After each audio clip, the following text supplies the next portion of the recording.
Alors, le théâtre, la peinture, il fait pratiquement tout, il sait pratiquement tout faire, même toucher et jouer avec la machine à remonter le temps. Jérôme Cassou.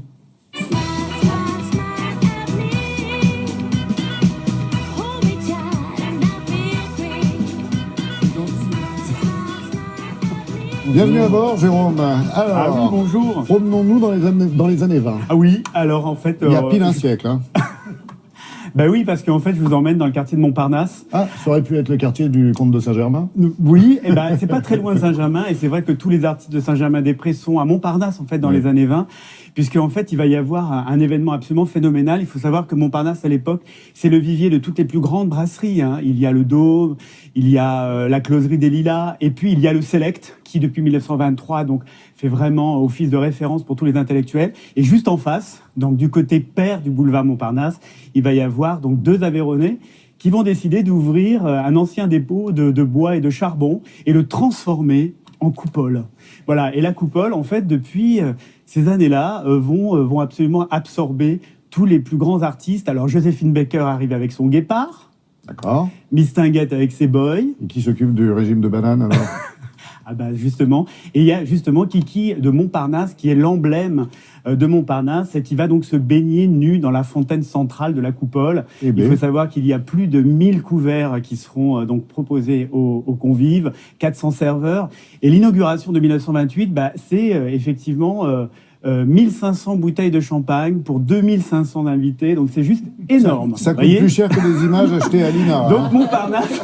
Donc Montparnasse, c'est vraiment l'endroit où on s'amuse.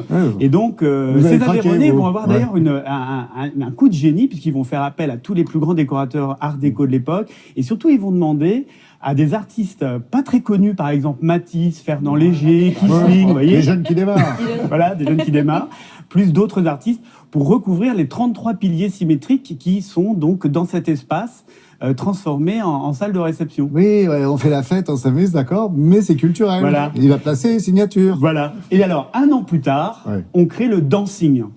Là. Et le dancing, là, alors là, c'est complètement le délire. Donc, on danse toutes les danses de l'époque. Et puis, aujourd'hui, la baronne de Paname, qui est une tenancière de bal, décide donc d'ouvrir des bals tous les mois. Alors, je suis parti donc à la coupole. Je me dépêche pour aller plus vite encore. Et donc, arriver pour me plonger donc dans cette coupole, dans ce dancing.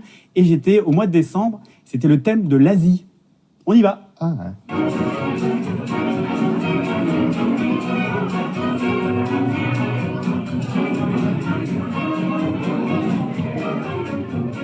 Dans les années 20, on réinventait tout. Donc, j'aime à dire que quand on ne sait pas danser, c'est pas grave. Il faut gigoter, ça fera toujours une danse à un moment donné.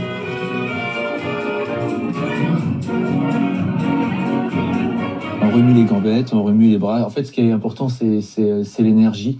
C'est l'énergie qu'on va émettre et l'intention. Et parfois, ça fonctionne, ça fait des merveilles. Des fois, ça fonctionne un peu moins bien. C'est ce qui fait la folie de la soirée, quoi.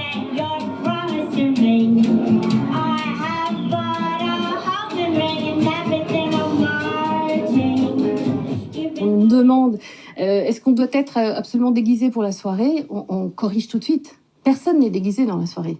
On est habillé, on est en costume. C'est-à-dire que c'est quelque chose où on flirte avec l'élégance quand même. On va aller voir les préparatifs de costumes pour la troupe, pour l'équipe, pour le staff, pour les invités qui n'ont pas forcément de costume. Ça, c'est très joli. Vous avez vu le poids ? Regardez. Non, mais c'est vrai qu'il y a du poids. Hein. Non, mais vraiment sans mauvais jeu de mots, mais c'est vrai que c'est magnifique. Hein. C'est sublime. C'est tout un empailleté, travail. C'est fait à la main. Ouais, superbe. Moi, j'adore. C'est extrêmement... c'est kitsch à souhait. J'imagine que dans les lumières de la nuit, avec les projecteurs, etc., tout ça, ça scintille. C'est extraordinaire. Il y a une tradition depuis le début. On fait une parade à la brasserie où effectivement, c'est l'opportunité pour nous aussi de faire des photos et puis de donner le ton de la soirée.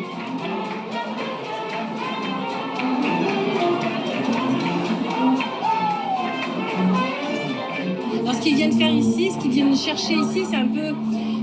C'est entre le rêve et le mythe. Et puis on est à la coupole, on est dans le dancing de la coupole.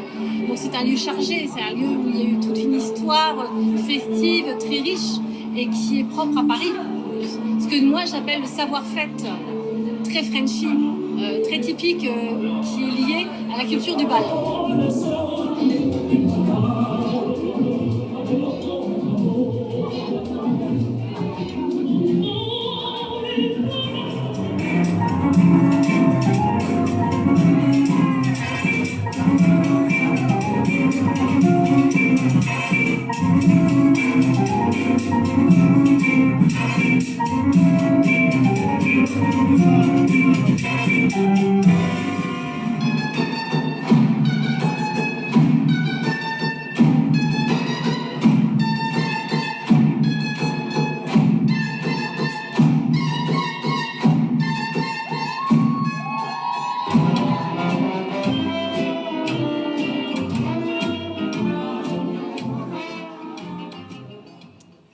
Alors voilà, bon, c'est l'esprit de ce... Alors ça a été filmé au mois de décembre, c'est un rendez-vous mensuel.